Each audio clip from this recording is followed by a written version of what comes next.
Buenas tardes y bienvenidos al Real Instituto de Estudios Asturianos. Hoy da inicio un ciclo de conferencias que me toca muy de cerca, porque yo soy bibliotecario de profesión y las semanas que siguen vamos a hablar de bibliotecas.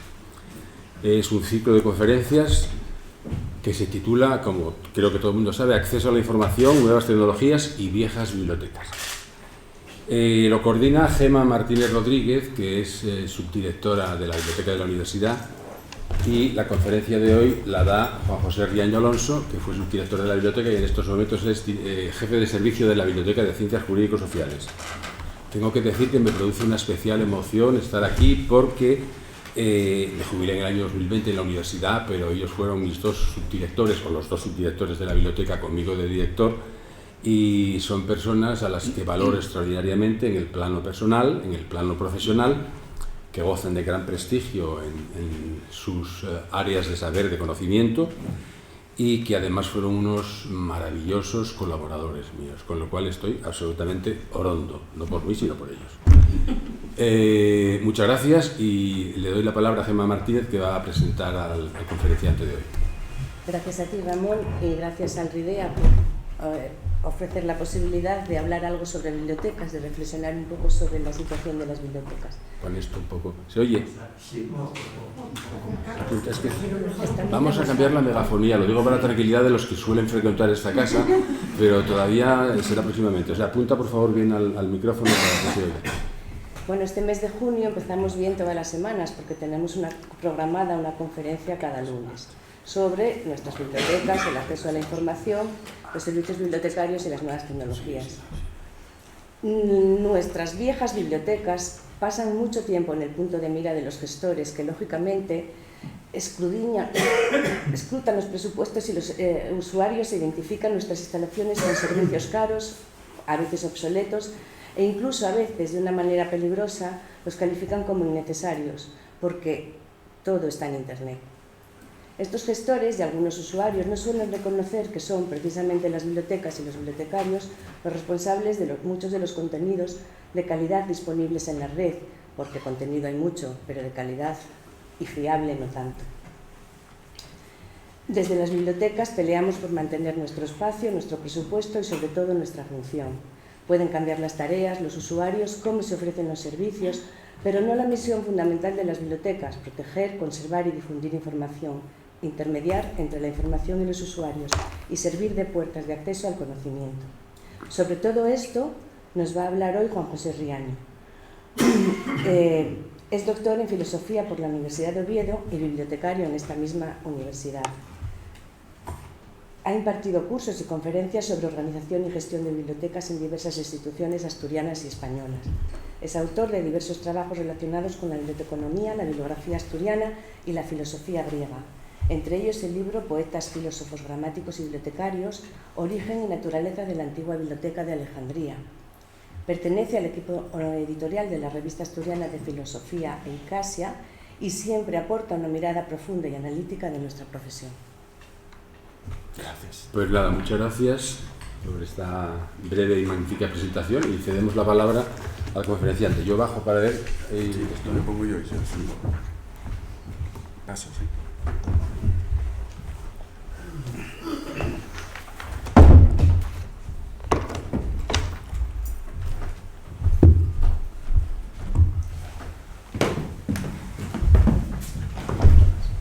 Bueno, buenas tardes. Se me oye bien, ¿verdad? En primer lugar, agradecer la asistencia, porque venir a hablar de bibliotecas una tarde de junio, con un tiempo ya que parece que apunta ya al menos a la primavera, tiene su valor, ¿no? Como bien ha dicho Gemma,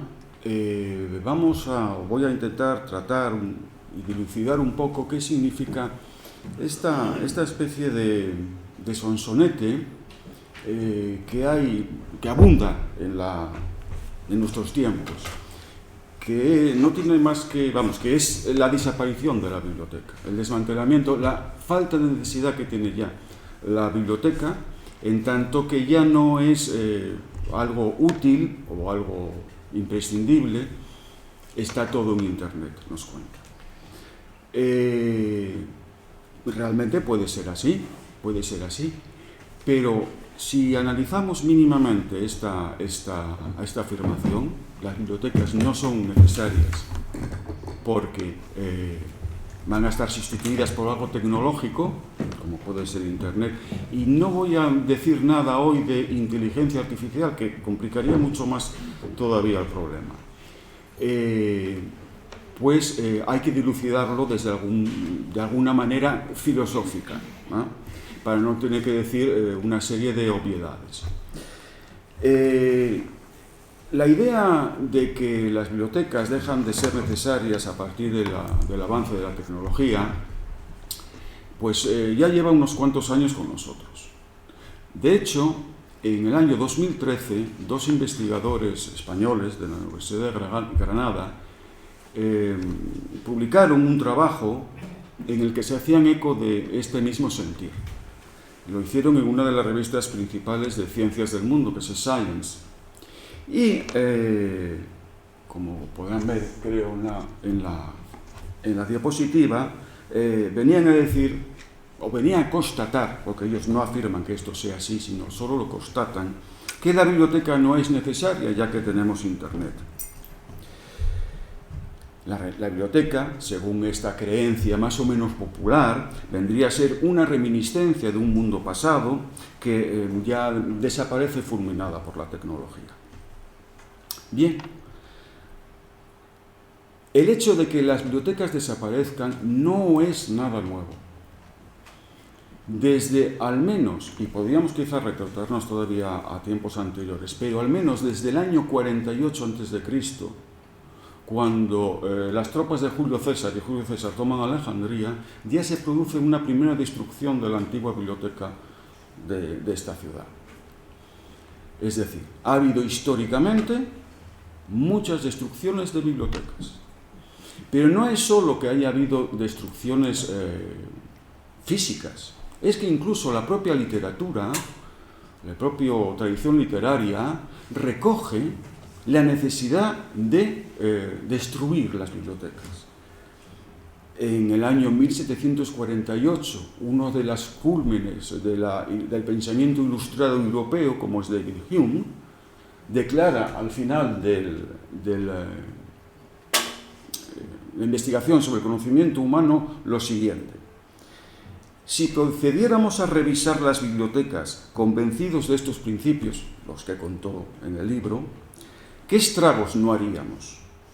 Si cogemos cualquier volumen de teología o metafísica escolástica, por ejemplo, preguntemos: ¿contiene algún razonamiento abstracto sobre la cantidad y el número? No. ¿Contiene algún razonamiento experimental acerca de cuestiones de hecho o de existencia? No. Tírese entonces a las llamas, pues no puede contener más que sofistería e ilusión. En el fondo, Hume es muy ilustrado y, como tal, lo único que está constatando es que hay un nuevo saber científico que arranca de Descartes y de la revolución científica del siglo XVII que supera el antiguo pensamiento, la antigua tradición escolástica. No es un aniquilador de bibliotecas. Lo único que quiere es poner en orden, limpiar y poner en orden la biblioteca de su tiempo. Para nuestra desgracia, tenemos ejemplos mucho más cercanos que son mucho más peligrosos. Así, por ejemplo, en el año 33 del siglo pasado, la Asociación de Estudiantes Alemanes, que por cierto no era la más nazi de Alemania en ese momento, era entre conservadora, pero no exactamente la nazi, no eran las juventudes hitlerianas, publica una especie de pasquín llamado 12 tesis contra el espíritu alemán, en el cual ahí está recogido, que acaba diciendo: el espíritu antialemán, es decir, el judío, será eliminado de las bibliotecas. Y tanto que lo hicieron, porque hubo quemas generalizadas en todo el país de los libros que se salían del esquema de la pensamiento, si tal cosa puede existir, nazi. Desgraciadamente, los españoles también tenemos lo nuestro. Y un poco antes, unos siglos antes, en 1562, en el Yucatán, pues unos cuantos señores llamados conquistadores, pues también se dedicaron a destruir. Y destruyeron libros, y destruyeron prácticamente buena parte de la literatura maya. Sabemos por uno de los cronistas, Diego de Landa, Relación de las cosas del Yucatán, que esos libros de los mayas tenían cosas en que no había libros que no tuviesen cosas en que no hubiese superstición y falsedades del demonio. Así que se los quemamos todos. Estos tres testimonios que he traído a colación hoy, si se dan cuenta, se dan en momentos de crisis o de fractura de la sociedad. Es decir, son tres momentos muy significativos. Uno, Hume, es el auge del pensamiento ilustrado, que rompe con todo el mundo, no sé si llamarlo medieval, todo el mundo anterior, ¿vale? Todo el mundo aristotélico, podemos decirlo. Los nazis pues son la culminación del pensamiento racista en Occidente. Y la destrucción de libros mayas, o de la cultura maya, es el periodo de aculturación de los pueblos indígenas norteamericanos por parte de españoles y portugueses mayormente, ¿no? Sin embargo, cuando se nos dice hoy Internet va a aniquilar la biblioteca, ya no es que se quemen libros, que se destruyan libros. La cosa es que va a desaparecer el propio concepto, o sea, la propia entidad biblioteca. No se trata de decir, vamos a eliminar libros, como pueden hacer determinados movimientos ahora en Norteamérica, censurando, bueno, en Norteamérica y tristemente casi también ya en España, bueno, censurando determinados textos. Lo que se nos está anticipando es la propia destrucción o desmantelamiento de la entidad biblioteca. El propósito de la charla que voy a dar es precisamente saber si esto tiene algún sentido o no. ¿Por dónde empezar? Se puede empezar por muchos sitios. Pero si estamos hablando de una entidad concreta, lo mejor es saber en qué consiste esa entidad, para tener una mínima idea de por dónde va a poder desarrollarse o persistir o no persistir dicha entidad. La entidad en cuestión es, evidentemente, la biblioteca. Parece que biblioteca es un término muy claro y que todos sabemos lo que es una biblioteca. Y sin embargo estamos muy lejos, o está muy lejos de tener esta claridad. Biblioteca tiene muchos sentidos. Como diría un aristotélico, es un analogado de un ser. Entonces, puede ocurrir que por biblioteca entendamos la biblioteca particular que tiene cada uno en su casa, ya sea en estantería, ya sea en una tablet o en un ordenador. Eso no es una biblioteca en el sentido en el cual nos están anunciando la desaparición de la biblioteca.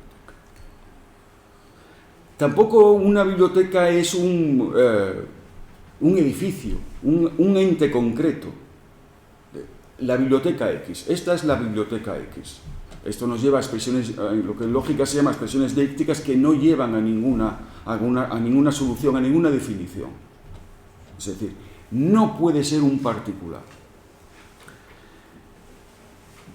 ¿A dónde podemos recurrir? Pues podemos recurrir quizá para saber de lo que estamos hablando a los manuales y tratados de biblioteconomía, que nos vienen a decir que las bibliotecas son colecciones de documentos organizadas y accesibles mediante una serie de servicios que ponen en marcha los bibliotecarios. O otra definición posible, muy propia de manual, es un establecimiento que recopila, organiza y da acceso a la información. Esto es quizá un poco más moderno que la idea de organización de documentos, ¿no? Que quizás sea un poco más clásica. En todo caso, ambas definiciones, y como estas podríamos recoger muchas más, pues no son auténticas definiciones, son más bien descripciones, son pseudodefiniciones descriptivas de una categoría concreta.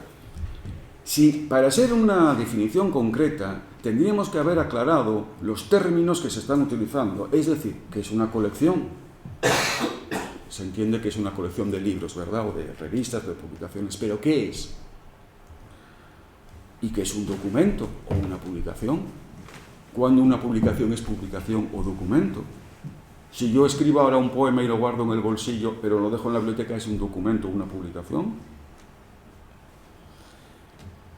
Tiene que estar organizada.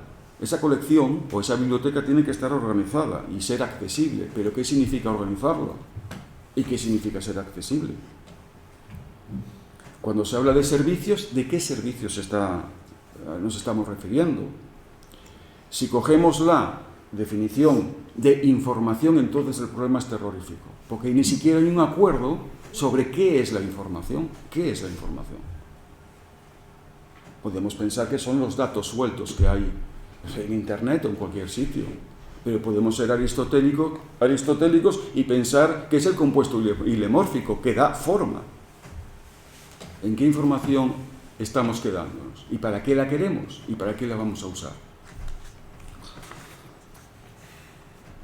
Si queremos entonces comprobar la validez de la afirmación, de esa supuesta afirmación, las bibliotecas van a desaparecer, ya no son necesarias, son reminiscencia de un mundo pasado, la sustituirá Internet, la inteligencia artificial o cualquier otra tecnología que aparezca en los próximos 10 años, que sabe Dios lo que nos espera. Tenemos que resolver de alguna manera la siguiente cuestión: ¿qué es una biblioteca? E insisto que no es la idea tan manida que podemos tener en la cabeza, va mucho más allá.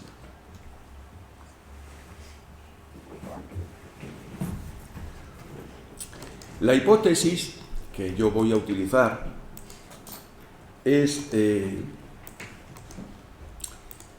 aprovecharme de una idea que desarrolla Gustavo Bueno ya hace bastantes años, 40 años aproximadamente, que es la de institución antropológica.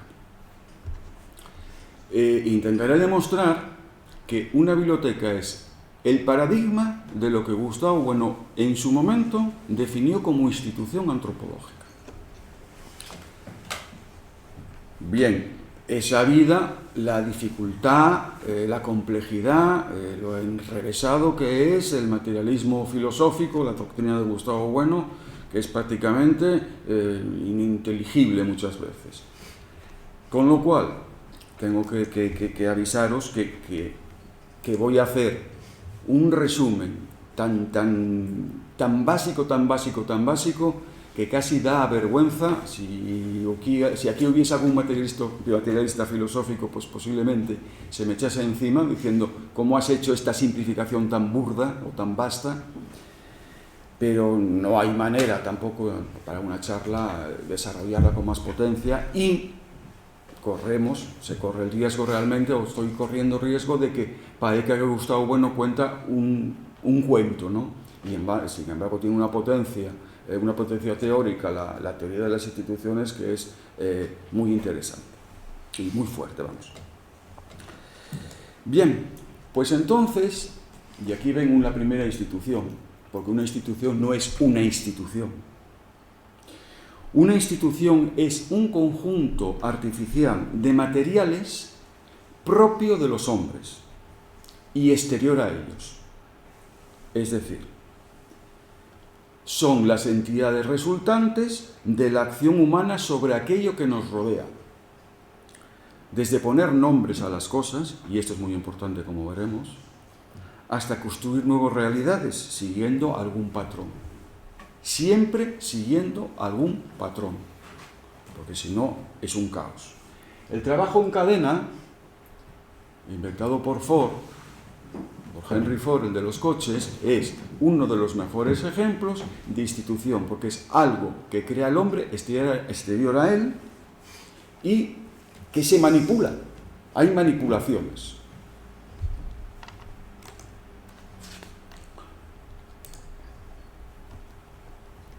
El tráfico, aunque parezca lo más lejano a una institución, el tráfico, por caótico que parezca, es otra institución que sigue sus reglas, sus normas, sus operaciones. Lo iremos viendo después.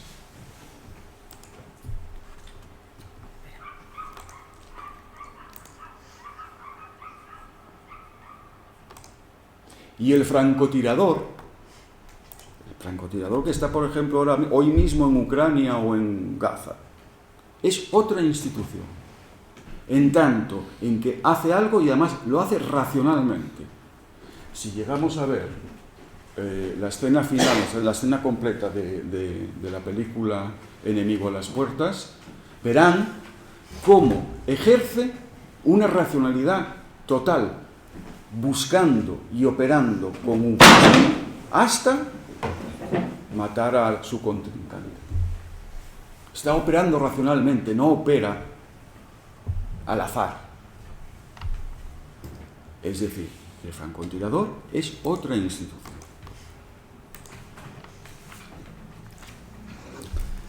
Pues bien, la biblioteca cumple la mayor parte, no la mayor parte, miento, cumple todos los rasgos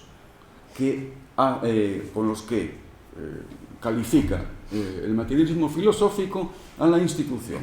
Es decir, iremos viéndolos poco a poco a continuación. Es un conjunto, es una construcción de partes o elementos. Exterior al hombre, no hay ninguna... sí hay, pero no es una biblioteca oral. No es un rapsoda homérico o de Serbia cantando la Ilíada o cualquier poema, ¿no?, épico. No es una biblioteca oral. Es totalmente exterior al hombre. Y además no depende de ningún instinto, no depende de conductas animales. Es totalmente racional, como digo. Tan es así que no sabemos, y estamos prácticamente seguros, coincidiréis conmigo, en que no hay ninguna biblioteca que hayan desarrollado los animales, ¿verdad? ¿Hay algún animal que haya hecho alguna biblioteca? No. Es decir, es humana, exterior y racional. Siguen patrones. Estos patrones se van repitiendo. Es decir, se ordenan, las bibliotecas se ordenan y describen los documentos de un modo uniforme o más o menos uniforme desde que las bibliotecas son bibliotecas, es decir, desde aproximadamente la Biblioteca de Alejandría. Si nos vamos de nuestra esfera cultural, ya dejamos de entender nada. Es decir, si cogemos esto que es un catálogo de la biblioteca del templo de Tfu, en Egipto, de la época faraónica. Si nosotros cogemos este catálogo, no entendemos nada, porque ¿qué dice aquí? Voy a ti desde tu gorro, Horus, es el dios Horus. Te traigo numerosos arcones de libros, como el derribo de Set, la defensa del cocodrilo, el libro de lo que hay en el templo, el libro de las capturas. ¿Alguien sabe de qué puede ir esto? ¿Alguien sabe qué orden sigue ese arcón? Supuestamente con papiros. No, porque una biblioteca egipcia no llegó todavía, como intentaré demostrar después, a ser biblioteca.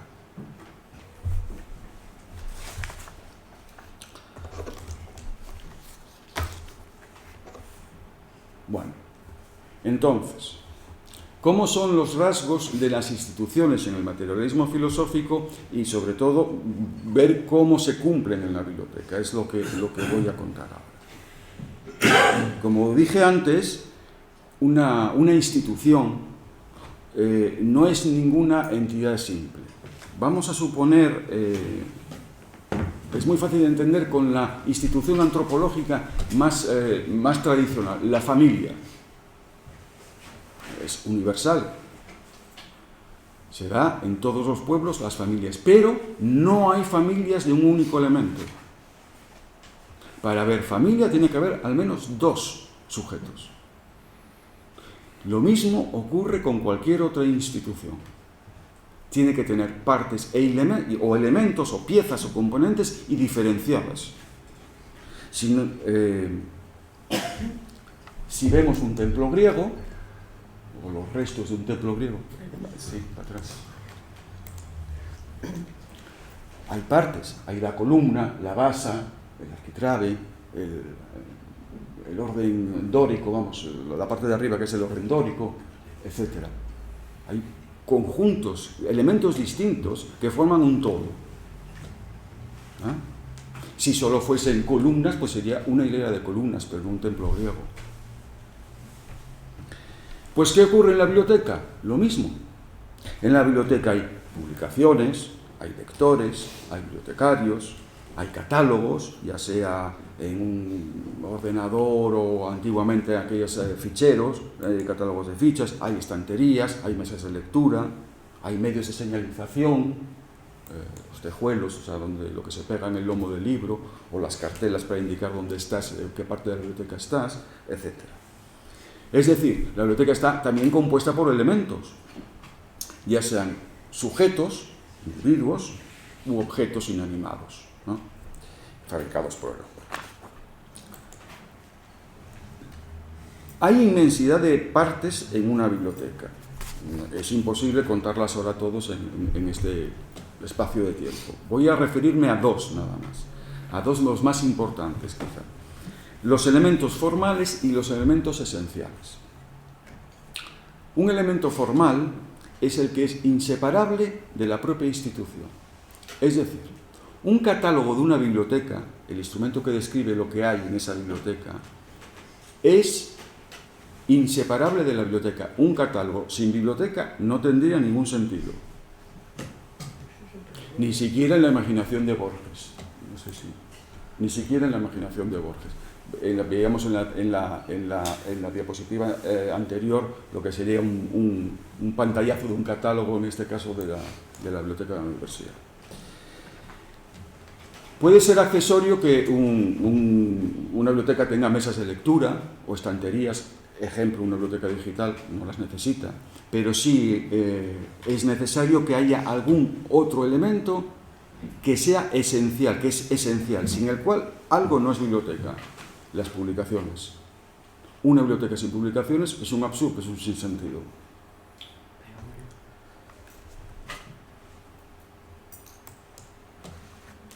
Cuidado entonces, porque hay bibliotecarios hoy, y lo veremos más adelante quizá, que no trabajan sobre publicaciones, trabajan sobre no se sabe qué, sobre otras cosas, sobre otros servicios. Y en esa medida están rompiendo la institución biblioteca. Aparte de elementos, cualquier institución tiene que... Estos elementos no pueden estar sueltos. Tienen que estar relacionándose unos con otros, vinculándose de alguna manera. Si volvemos al templo griego y lo vemos disperso, o sea, piezas dispersas, eso quiere decir que no es un templo griego, son los restos de un templo griego. Bueno, vemos allí al final lo único que se conservó.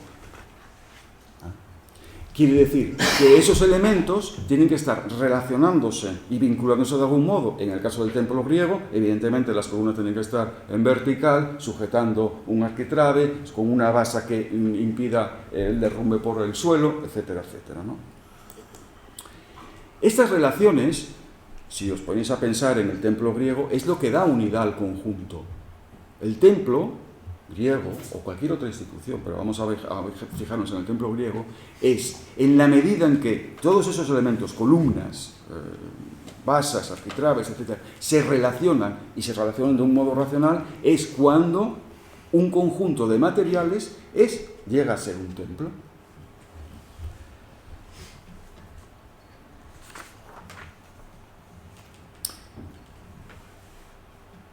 Las relaciones son entre todos los elementos, y hemos visto que hay relaciones, o sea, hay elementos personales, bibliotecarios, lectores, etc. Bien, cada elemento se relaciona de un modo distinto con los demás, muy claro. La relación que tiene un bibliotecario con una estantería es muy distinta a la que puede tener un lector que va a la biblioteca.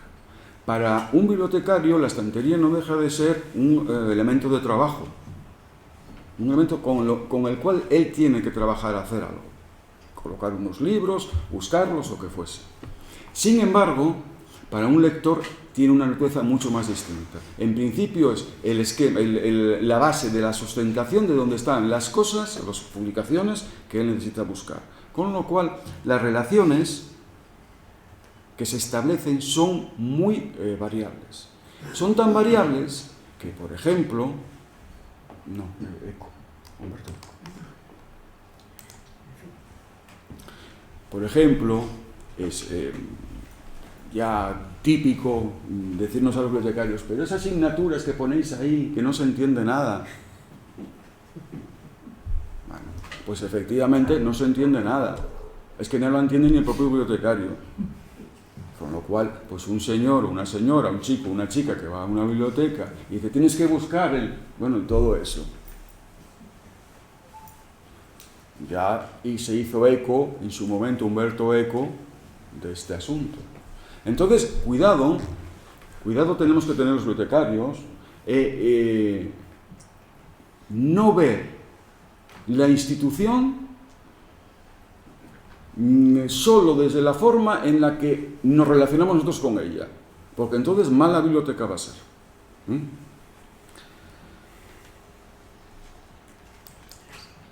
Las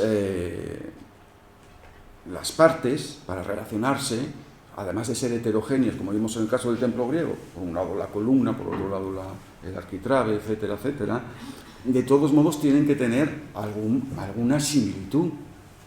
Es decir, en una biblioteca no cabe todo. Tiene que haber alguna similitud entre los elementos, de tal manera que no ocurra lo siguiente: tener un libro triangular. Porque un libro triangular no se sujetaría nunca sobre una estantería plana. Tienen que tener, los elementos tienen que guardar una relación de contigüidad de tal manera que tengan ambos la misma forma, de tal manera que un estante y un libro puedan coexistir o relacionarse. Es porque son parcialmente similares, aunque no iguales, por lo que un libro puede descansar en una balda.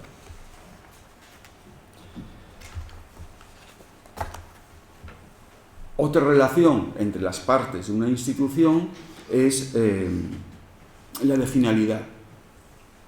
Ejemplo, una estantería estará hecha para albergar libros, revistas, películas, lo que sea. Es absurdo poner un gallo y un gato en una estantería, ¿no? No tendría ningún sentido.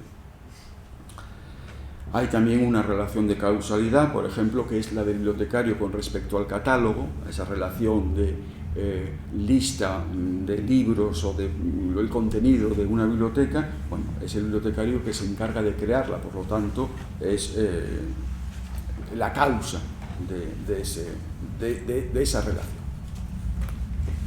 Pero, más importante aún que las relaciones, es el hecho de que en una biblioteca se establecen operaciones. Operaciones entre los sujetos y los objetos. En primer lugar, esto significa que las instituciones, como ya intenté explicar antes, son entidades racionales. Entidades racionales hay que entenderlo no en el sentido de que tengan razón, ¿vale? Aún así ya se sabe que la etología nos ha demostrado que las bestias tienen inteligencia, pero no se trata de que las entidades tengan inteligencia, que la tienen, sino que del mismo modo que a nosotros, como decía Engels, nos hizo el fuego, no nosotros descubrimos el fuego, ¿no? Las instituciones son las que nos hacen humanos, realmente. Podemos creer que hay un alma metafísica, un alma racional, que es lo que nos hace humanos, pero bueno, el materialismo niega este principio. Tampoco cae en un materialismo grosero en el que diga está reducido a bioquímica cerebral, a impulsos bioquímicos, a impulsos eléctricos, esa es la razón. No. Luego hay una base bioquímica en nuestra mente, pero no es lo que nos hace humanos. Lo que nos hace humanos son las instituciones, son lo que nosotros hacemos con las cosas o lo que las cosas hacen con nosotros. Y, en este segundo sentido, las cosas que vienen antes de nosotros, que nosotros aprovechamos. Por ejemplo, un reloj que se inventó, el de pulsera, hace 100 años o no sé cuánto, o un vaso, etc. Estas son las cosas que a nosotros nos hacen humanos. Nosotros nos diferenciamos de un gato porque podemos hacer esto. La institución vaso nos permite superar la animalidad. Esto es la tradición cultural, que hablaremos después.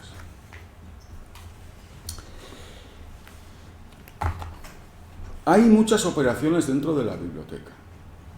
Voy a fijarme nada más que en un par de ellas, para ir abreviando más, que son quizá las más importantes. Por un lado, el catálogo. El bibliotecario opera, manipula, creando catálogos. Como dije, un catálogo es una lista o relación ordenada que informa sobre las publicaciones que hay en una biblioteca. Las identifica, las describe, las ordena y permite localizarlas. Para ello tiene unos mecanismos para poder buscar y recuperar las publicaciones. Es decir, el catálogo es el instrumento que permite decir, ¿usted tiene, aquí en esta biblioteca hay libros de Cervantes? Pues sí, o no. ¿Y hay el Quijote? Sí. ¿Y el Quijote en la edición más reciente? Pues no, esa no la tenemos. Bueno, para todo eso, el bibliotecario o bien el lector usa el catálogo. El etiquetado de publicaciones electrónicas sigue más o menos tiene la misma finalidad en un mundo digital frente al catálogo un poco más tradicional, que si ven, por ejemplo, es el de las fichas, muy propio de las bibliotecas anteriores a los años 80.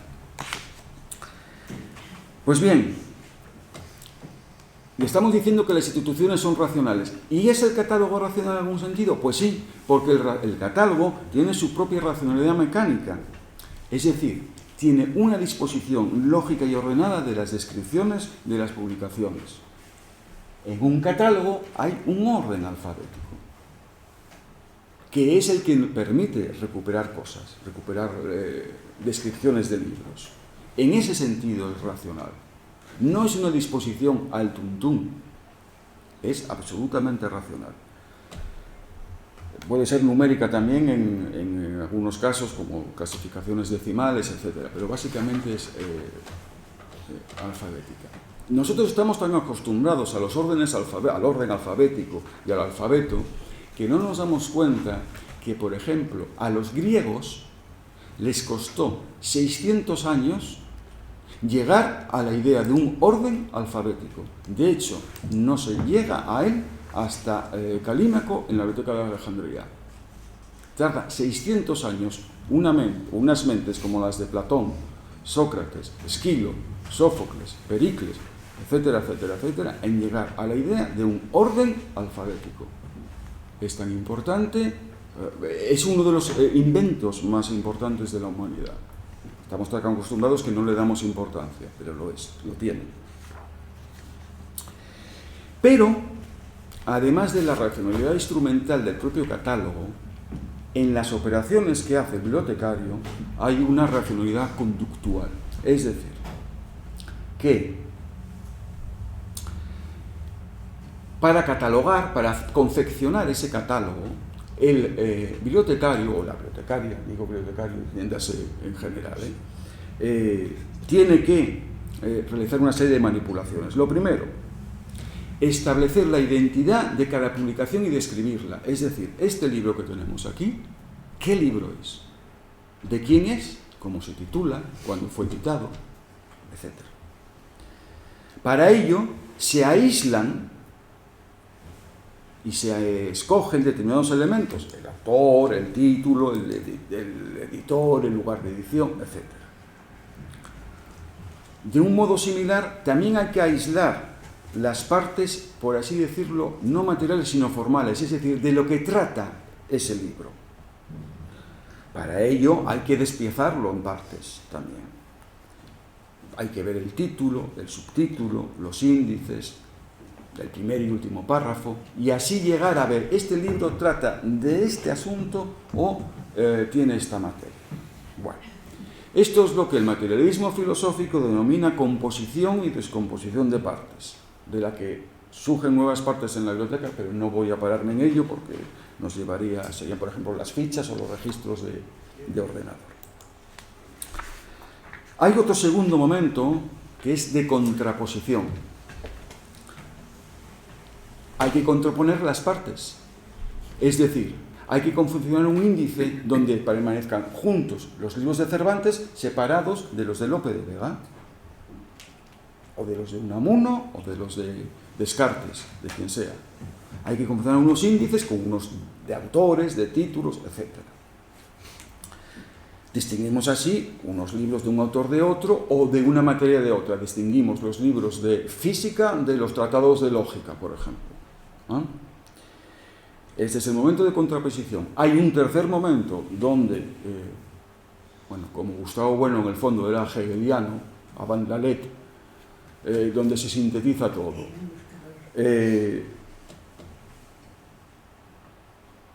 Ese conjunto de cosas se resuelven en un todo ordenado en el que se integran nuevas partes y entonces surge el catálogo.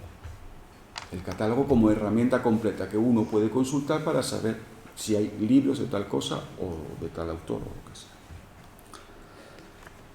Es decir, en el catálogo, cada descripción de los documentos se integran en un conjunto racional y coherente en el que cada publicación comparte alguna característica con las que le son cercanas. Por ejemplo, están las novelas de ejemplares y acto seguido está junto en el catálogo y en la estantería, en la medida en que reproduce el orden del catálogo, está las novelas, del Quijote.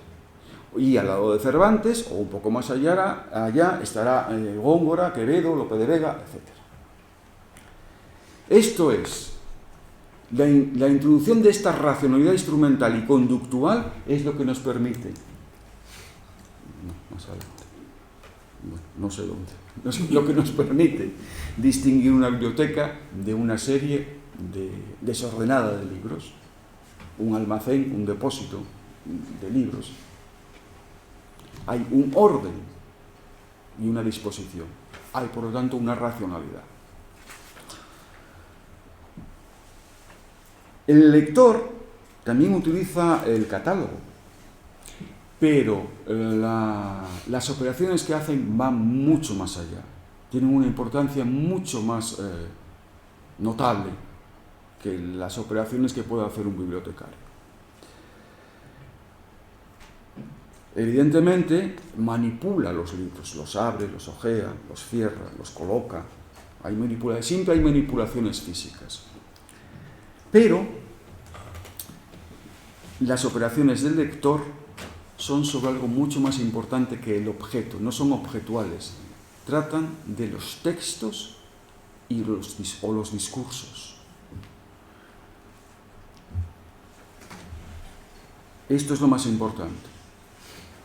La biblioteca no tiene objetos, o los tiene de un modo, como decía Henri Lefebvre, un filósofo francés marxista, en un campo ciego. Tú ves objetos, pero lo que hay en una biblioteca son los textos o discursos que ha creado la humanidad.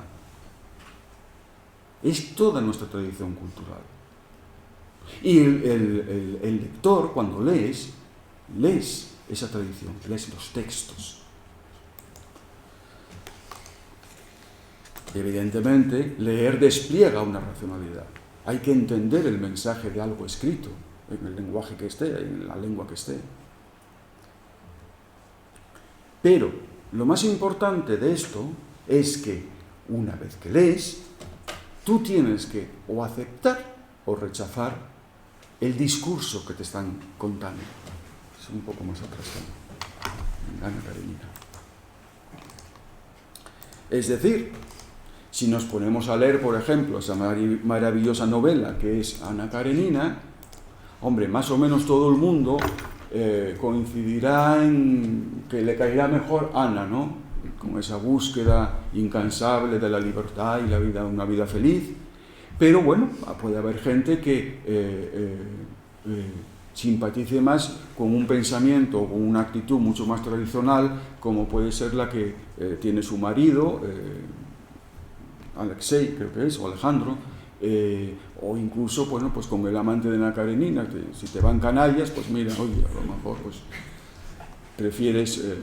pero en cualquier caso, tú te vas a posicionar ante el texto. Casi nunca vamos a poder superar esa tradición. O nos integramos en ella o la separamos. La tradición, quiero decir, las ideas que te transmite el texto, el discurso. Nunca, a no ser que seas un individuo absolutamente genial. Pongamos como ejemplo Marx, que destruye la filosofía clásica alemana y la economía política del principio del liberalismo, trabajando en la Biblioteca Británica, precisamente, o sea, estudiando en la Biblioteca Británica a los pensadores economistas, David Ricardo, Adam Smith, toda esta gente, ya habían formado de la izquierda hegeliana, ya había superado a Hegel. Bueno, pues solo un personaje genial puede, Kant, Tolstoy, solo algunos autores geniales pueden superar esa tradición. Nosotros tenemos que admitirla o rechazarla, pero tenemos que integrarnos. Entonces, ¿qué ocurre si nos integramos en esa tradición cultural? Pues si nos integramos en esa tradición cultural, lo que ocurre es que, primero, nos salimos de la naturaleza, dejamos de ser animales. Olvidamos nuestra animalidad. Y la animalidad está muy presente todavía en nosotros, ¿eh? No hay que más que leer los periódicos. Entonces, nos salimos de nuestra animalidad y nos hacemos, primero, individuos, ciudadanos, en Occidente ciudadanos, en la tradición occidental ciudadanos, no es lo mismo quizá en Irán o en Corea, y nos integramos en un todo social. O sea, podemos convivir. Podemos convivir porque para nosotros entendemos que si no hacemos caso a la moral, sobreviene una guerra tan terrible como la guerra de Troya, y al final desaparece la ciudad. Pongamos por caso.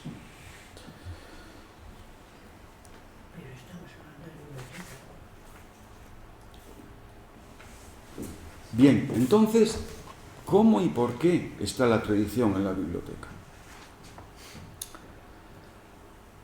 Pues de hecho, ya he ido aventurando un poco, cada publicación de una biblioteca es fruto de un juego, de un conjunto de transformaciones mentales que hace el autor, delimitadas, eso sí, por el entorno social y cultural en el que vive. Evidentemente, ni Marx ni ningún genio va a inventar algo de la chistera y decir, pum, esto no. Evidentemente,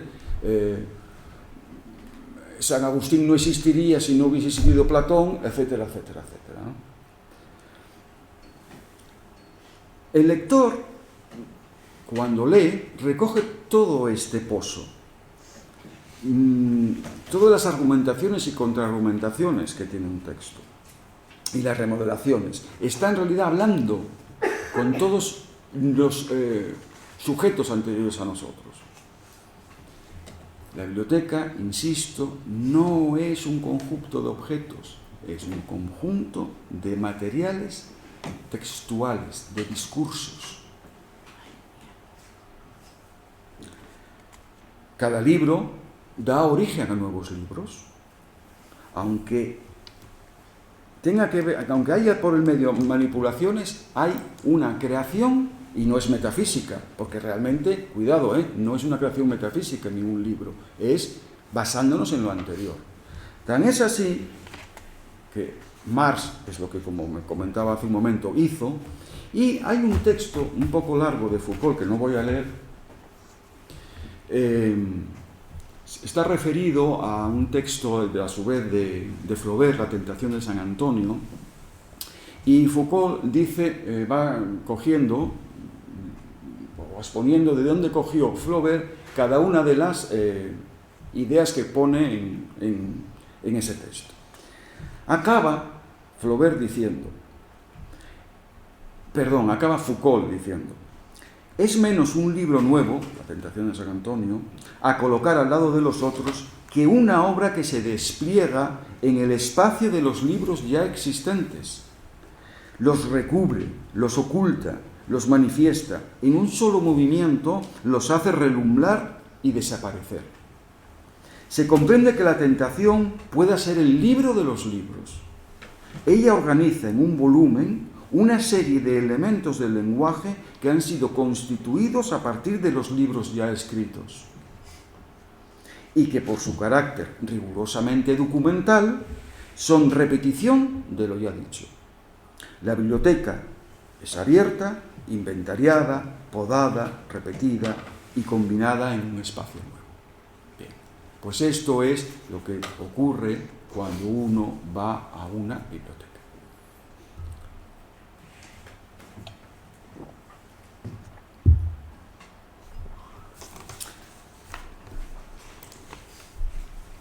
Para ir abreviando, les diré que una institución es una entidad normalizada, hay normas, es decir, reglas que explican cómo hacer las cosas. No puedo extenderme porque ya voy mal de tiempo, pero en la biblioteca excuso decirles si hay normas y reglas para cómo hacer las cosas. Hay, por ejemplo, unas reglas de catalogación que explican cómo se hace un catálogo. Pero seguro que saben y vieron 1000 veces estas de guardar silencio, no hurtar libros, etc. Entonces, cualquier institución es una entidad normalizada y la biblioteca lo es también. Estoy acabando ya, ya van 4 rasgos. El quinto rasgo de una institución, y vamos a intentar ver si se cumple también en la biblioteca, es representar valores. Gustavo Bueno dice ser valor. Ser valor me parece un poco complicada la expresión, un poco forzada. Creo que sea más bien representar valores.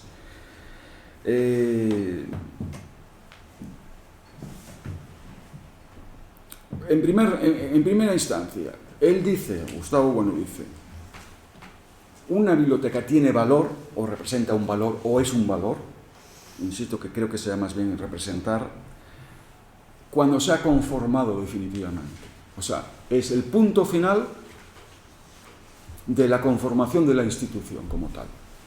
Es decir, es cuando algo ya es un establecimiento. Ejemplo, Real Instituto de Estudios Asturianos, cuando adquiere un nombre. Familia, biblioteca, francotirador, trabajo en cadena. Hasta que realmente no tiene un nombre, no se ha establecido totalmente, una entidad no es institución. Esto ocurrió en la biblioteca o con las bibliotecas hace muchos siglos. Realmente con la primera biblioteca merecedora de tal nombre, que es la de Alejandría, que los propios griegos y después los romanos llamaban la Gran Biblioteca. Tiene su nombre, la Gran Biblioteca. Es decir, una entidad, en primer lugar, para serlo, para representar valores, tiene que ser una categoría identificable y nombrable. Vemos que la biblioteca ya es identificable y nombrable. Pero, si es identificable y nombrable, a su vez tendrá que ser repetible, devendrá en repetible y multiplicable. Muy fácil de ver también con Alejandría. En el momento que se establece Alejandría y tiene éxito como institución, Pérgamo repite el modelo. Y después se repite en toda Grecia. Y después se repite en toda Roma. Y entonces todo el mundo antiguo repite el modelo de la Biblioteca de Alejandría. Entre otras cosas porque tiene valor. Y tener valor significa que funciona, que es eficiente. ¿Qué ocurre con una entidad cuando es repetible? Que entonces es perdurable en el tiempo y tiene una continuidad y una invariabilidad. Puede ocurrir que una biblioteca particular desaparezca. Eso no lo niega nadie. La biblioteca de la Universidad de Oviedo desapareció en el año 34, pasto de las llamas. Pero la biblioteca como institución permanece. Entonces, es repetible, en esa medida es perdurable. Y como decía, tiene éxito en la función. Y si tiene éxito en la función, se va propagando.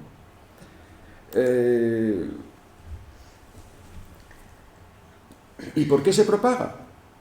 Porque ninguna institución es una entidad neutra. Pensemos, por ejemplo, en dos instituciones tan controvertidas como puede ser el aborto y la idea de familia más tradicional.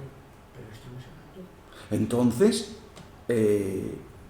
está llena de valores ambas dos. Representan valores y implican valores. Encima es verdad que a la biblioteca, como a muchas instituciones, le sobreañaden valores. Entonces empiezan los cuentos, y hay mucho cuento en el mundo de la biblioteconomía, que dice, como decía Schopenhauer, es que la biblioteca es la memoria de la humanidad, y nos quedamos con eso. Es que es una herramienta de la democracia, y nos quedamos con eso. Es lo que permite el ejercicio público de la razón, que decía un insigne bibliotecario francés, Naudet. Bueno, pues aparte de estos valores sobreañadidos que son poesía, tienen la biblioteca tiene su propio valor. ¿Y qué ocurre cuando una cosa tiene valor? Pues que va a entrar en conflicto con otras. Del mismo modo que el aborto entra en conflicto con la familia tradicional o tantos otros ejemplos, ¿no? Entonces, es verdad que por un lado las bibliotecas, o como cualquier institución, se relacionan, se alían con otras instituciones, colaboran. Es el caso de una biblioteca con los editores, las librerías, los archivos, las medios de comunicación de masas, cooperan con ellos. Pero hay también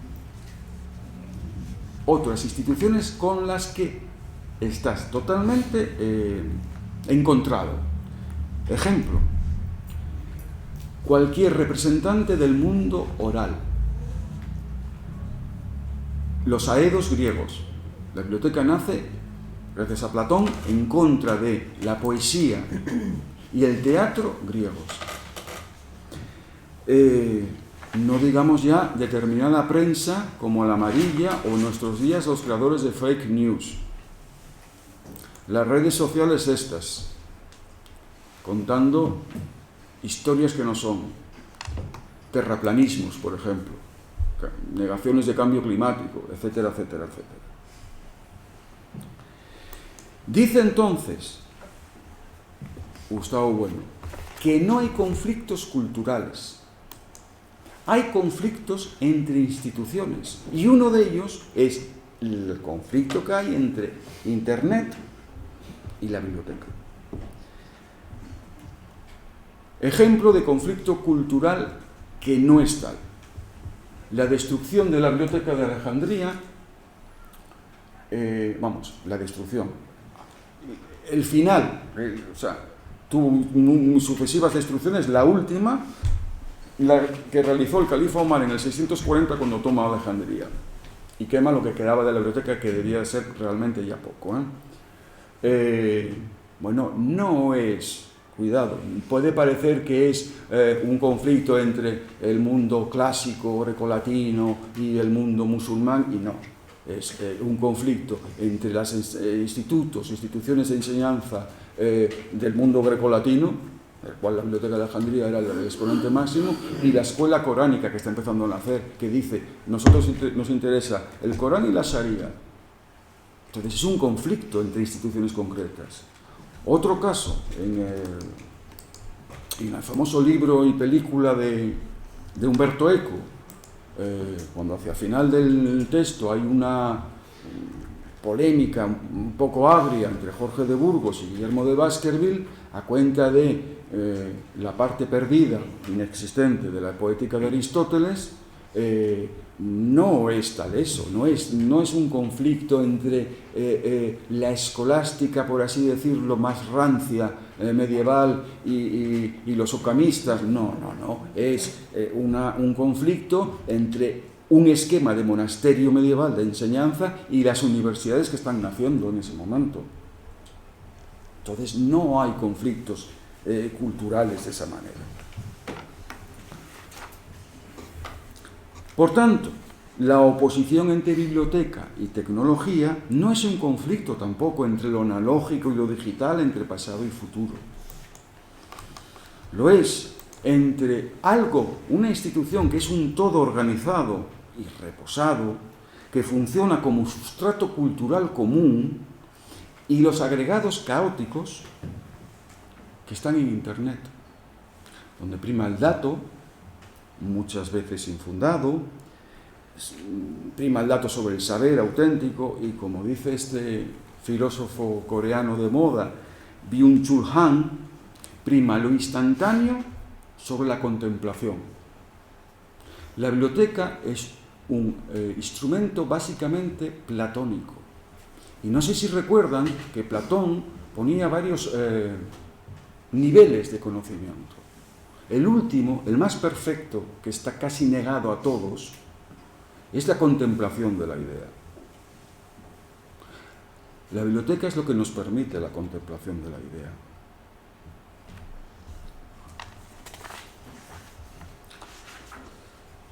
Pero cuidado, porque Internet no es otra cosa que otro depósito de discursos igual que la biblioteca. ¿Qué hacer entonces? Si es lo mismo, no puede haber oposición. Las cosas se oponen en cuanto que son contrarias. Por ejemplo, el escritorio monástico, que es la biblioteca medieval, rompe, estalla cuando aparece el libro impreso. Ya no es necesario. Hay algo totalmente diferente. Con lo cual, cuando dos cosas son iguales, no puede haber conflicto. Existe conflicto entre lo diferente. Pues bueno, dado que es un depósito de discursos y nosotros bibliotecarios trabajamos con discursos, creo firmemente que el futuro de nuestra profesión no puede ser otro que poner orden y depurar esa otra biblioteca llamada Internet. Y eso sí que es un trabajo. Del mismo modo, de un modo similar a que los filólogos alejandrinos tuvieron que depurar todo el corpus de la literatura griega habida en su momento. Es la misma tarea, solo que más ímproba. Sí es verdad que no hay instituciones eternas, como acabo de decir en el caso del monasterio, de la biblioteca monástica arrasada por la imprenta, pero que no se pueda entender una biblioteca subespecies eternitatis no significa que estén destinadas a desaparecer inexorablemente. Van enfrentándose a otras instituciones, van mutando y acogiendo materiales nuevos, como es el caso del libro digital. Las relaciones que hay en la biblioteca y las operaciones que pasé muy por encima de ellas muy rápidamente van a permanecer. Es cierto que como singularidad pueden desaparecer, como tristemente han desaparecido tantas bibliotecas, las últimas tan significativas, las de Sarajevo y las de Bagdad, las de Irak, las nacionales. Pero no obstante esto, la institución biblioteca ha prevalecido durante 2400 años y no hay razón para pensar que no lo vaya a seguir haciendo si el valor, y el valor es el de los discursos que contiene, siga siendo algo importante para los hombres y las mujeres. Gracias.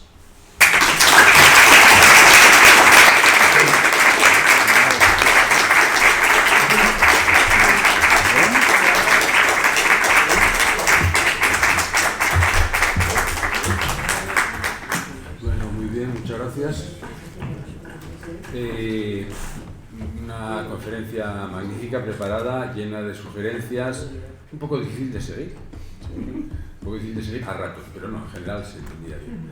Hay una cosa que no perdono, y es que en una diapositiva, una imagen, perdón, que aparecía en la búsqueda de autoridades, aparecen unos cuantos Rodríguez Álvarez y se para en María Emilia y no llega Ramón.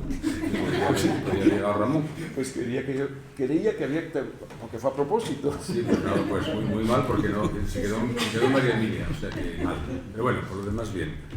Nada, como es habitual en este tipo de actos, abrimos un turno de palabra por si alguien quiere enmendar al autor, corregir, hacer sugerencias o lo que sea, sí. Sí. Bueno, de todo, para mí, lo más interesante ha sido una definición de la biblioteca: la memoria de la humanidad. La memoria de la humanidad, lo he anotado aquí, porque la biblioteca, si renunciamos a la biblioteca por lo que nos ofrece Internet o las nuevas tecnologías, renunciamos a nuestra mismidad. Sí. Y cada uno es único, tendrá que buscar el sentido de su vida, porque no hay ninguno repe. Y si en el conjunto que formamos, en el lugar que vivimos, si falta vuestra fecha o la mía, el puzzle no saldrá. Somos irrepetibles, todos tenemos algo que enseñar y algo que aprender. Es importante conocernos y compartirnos, pero nunca, nunca sacrificar el ser al bien parecer. Sí, bueno, es la idea que intento transmitir, que la mismidad, pero no depende de una entidad metafísica, o sea, depende realmente de nuestra tradición cultural. Si suprimimos la biblioteca, suprimimos todo, es que volvemos a... Suprimimos nuestra libertad de ser humano. Volvemos a la... Las nuevas tecnologías y Internet te influyen muchísimo, te dan la información favoreciendo las ideas en el momento, lo que yo llamo la politocracia, favoreciendo el valor en bolsa. En cambio de allí es un conjunto que luego tú vas a ser el protagonista en seleccionar de las publicaciones. Volvemos a la animalidad. En todo caso, se quiere dejarle claro que Memoria de la Humanidad lo hizo alguien al que yo no llego ni a la suela del zapato, que es Schopenhauer, no es idea mía. Me ha parecido interesantísimo, una cosa muy real. Suprimir la biblioteca, suprimir nuestra libertad, entregándonos a Internet y todo eso, que ya hubo un bestseller, un libro hace no sé si un año o y pico, de un directivo de Google que renunció a su puesto, escandalizado por lo que influía en cada uno. Y su padre decía que estaba loco, porque renunció a un puesto muy remunerado, importante, en Google, y se matriculó en filosofía, no sé si en Cambridge o no. Sí, por favor, sí. Bueno, yo ya conozco parte de las tesis que mantiene sobre el tema de la biblioteca, y desde luego me parece una aportación muy importante el conceptualizarla de tal manera que se distinga de lo que es un mero almacén de libros, y también me parece muy interesante lo de la relación con el tema de las instituciones. Pero yo quería hacerte un matiz para la distinción con Internet, ¿no? Bueno, yo ni se me había ocurrido, a pesar de que el propio creador de Internet, cuando está pensando en hacer Internet, lo está pensando como una biblioteca universal, es su aspiración. Obviamente no parece que sea eso, no parece que va por ahí, independientemente de la cantidad de información que ofrece, ¿no?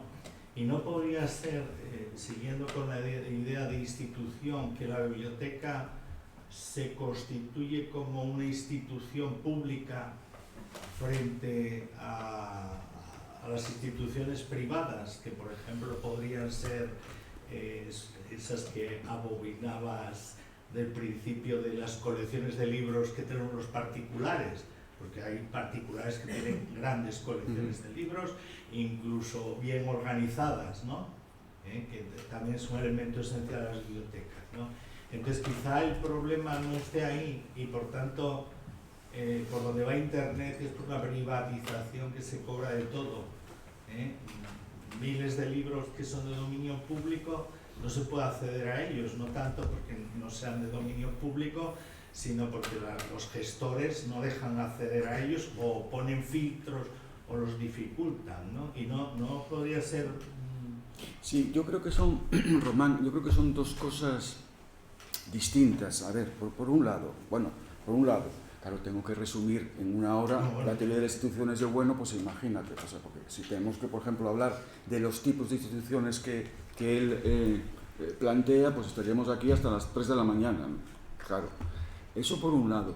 Después lo que tú dices, tienes razón, y no hay que ver más que si una simple búsqueda en Google hoy en día lo que nos devuelve son resultados comerciales. Desde luego, Internet nació hace 30 años, o 30 años más o menos, ¿no? Con un espíritu que la lógica del capitalismo ha dejado o sea, ha arruinado. Claro, como soy mal filósofo o pésimo filósofo, yo no tengo claro cómo es Internet como institución desde el punto de vista materialista, pero que fíjate que es un trabajo que, bueno, aquí en Oviedo pues a lo mejor había que afrontar. O sea, esto lo digo sobre todo porque los seguidores de Gustavo Bueno, que no me siento entre ellos, para nada, no parezca que aunque yo lo haya usado sea seguido, pero los seguidores de Bueno, por ejemplo, creo que han abandonado la teoría de las instituciones y la teoría de las ceremonias en favor de otro tipo de literatura filosófica, y esta creo que es, las ceremonias e instituciones creo que es hoy por hoy lo que más valor tiene de lo que dijo Gustavo, de lo que escribió Gustavo Bueno, personalmente. ¿Es una institución Internet? Supongo que sí, pero costaría describirla. Y en todo caso, no creo que si es privada y pública, no sé, merecería otra conferencia. Tendría que pensarlo mucho. ¿Más preguntas? A mí me gustaría preguntar algo, pero hay mucho nivel, o sea que me callo. ¿No hay más preguntas? Pues nada, muchas gracias, y la próxima conferencia será la próxima semana y lleva por título ¿cuál? Lleva por título Visibilidad, accesibilidad y preservación del patrimonio bibliográfico de Asturias con la tecnología Linker Open Data. Yo no me enteré. No sé los demás. ¿Qué, perdón? Pero porque no lo oyó. Porque no lo oyó. Visibilidad, accesibilidad y preservación del patrimonio bibliográfico de Asturias con la tecnología Linked Open Data. Muchas gracias. ¿Está bien? Pues muchas gracias al conferenciante y levantamos la sesión.